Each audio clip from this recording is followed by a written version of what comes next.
Hello hobbyist বন্ধুরা, আশা করি আপনারা সবাই ভালো আছেন, হবিতে আছেন আর বিন্দাস আছেন। থাম্বনেল দেখে তো বুঝেই গেছেন যে আজ আপনাদের সাথে কোন বিষয় নিয়ে আলোচনা করব। এই বর্ষাকালে অঝোর বৃষ্টিতে টেম্পারেচার ফ্ল্যাকচুয়েশন থেকে আরম্ভ করে ভাদ্র মাসের গুমোট গরমে আমরা আমাদের অ্যাকোরিয়াম বা মাছেদের যত্ন কিভাবে করব, চলুন ঝট করে দেখে নিই ভিডিওটা।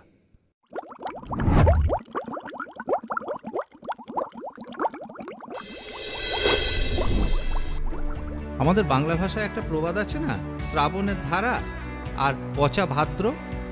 তাই শ্রাবণ মাসে ক্রমাগত বৃষ্টির ফলে যেরকম তাপমাত্রা কমে যায়, আবার রোদ উঠে ভাদ্র মাসে সেরকম একটা ভ্যাপসা গরম।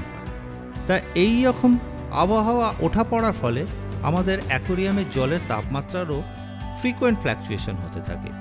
এর ফলে মাছেদের নানা রকম শারীরিক সমস্যা দেখা দেয়।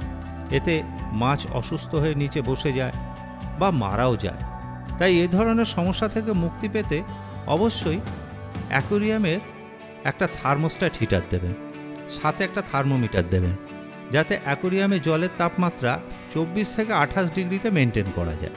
সাথে গরমকালে লাগানো অ্যাকোরিয়ামের পাখাটা কিন্তু খুলবেন না, মনে রাখবেন গরম কিন্তু চলে যায়নি। যখন জলের তাপমাত্রা বেড়ে যাবে তখন পাখা আপনার জলের তাপমাত্রাকে ঠিক রাখতে সাহায্য করবে। আবার যখন তাপমাত্রা নেমে যাবে তখন অটোমেটিক থার্মোস্ট্যাট চালু হয়ে যাবে, যে তাপমাত্রায় আপনি ওটাকে সেট করেছেন আবার সেইখানে গিয়ে 28 ডিগ্রিতে তাপমাত্রাকে নিয়ন্ত্রণ করবে। তাহলে চলে যাচ্ছি দ্বিতীয়ত হচ্ছে ট্যাঙ্ক মেনটেন্যান্স বা ওয়াটার চেঞ্জ।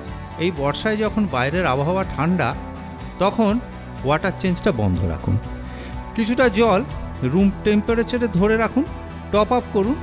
একটু রোদ উঠলে তখন নয় 20% থেকে 30% ম্যাক্সিমাম ওয়াটার চেঞ্জ করবেন, কিন্তু তার বেশি করবেন না। অ্যান্টিক্লোরিন অবশ্যই ব্যবহার করবেন।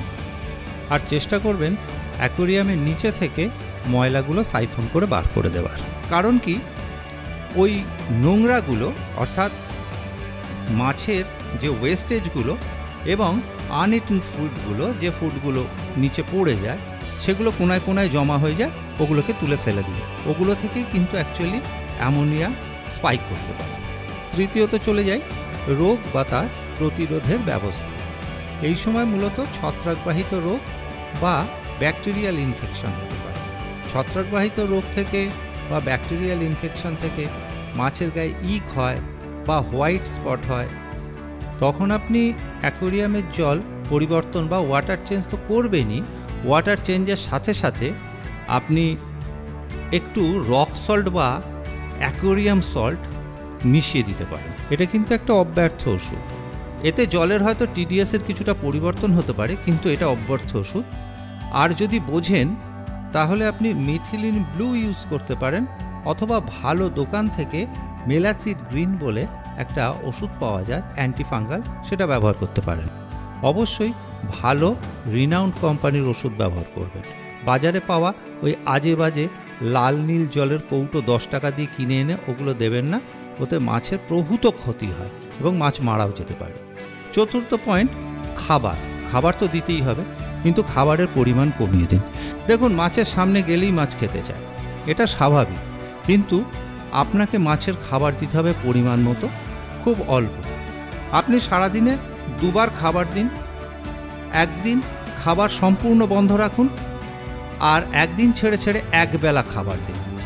তাতে মাছ সুস্থ থাকবে, মাছের অ্যাপিটাইট ঠিক থাকবে। পঞ্চম হচ্ছে ফিল্টারেশন সিস্টেম, সব থেকে গুরুত্বপূর্ণ। ফিল্টার স্ট্রং রাখুন, যতটা পারবেন ফিল্টারে বায়োমিডিয়া ইউজ করুন, জল পরিষ্কার রাখুন, অ্যামোনিয়া ফ্রি রাখুন।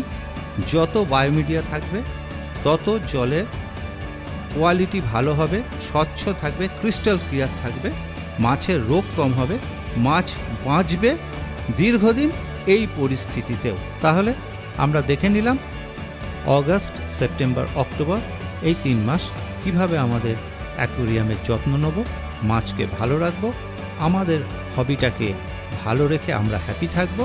ও কমেন্ট করবেন, শেয়ার করবেন, লাইক করবেন, আর সাবস্ক্রাইব করতে যেন ভুলবেন না, কারণ আরও ভালো ভালো ভিডিও নিয়ে আগামী দিনে আপনাদের সাথে দেখা করব।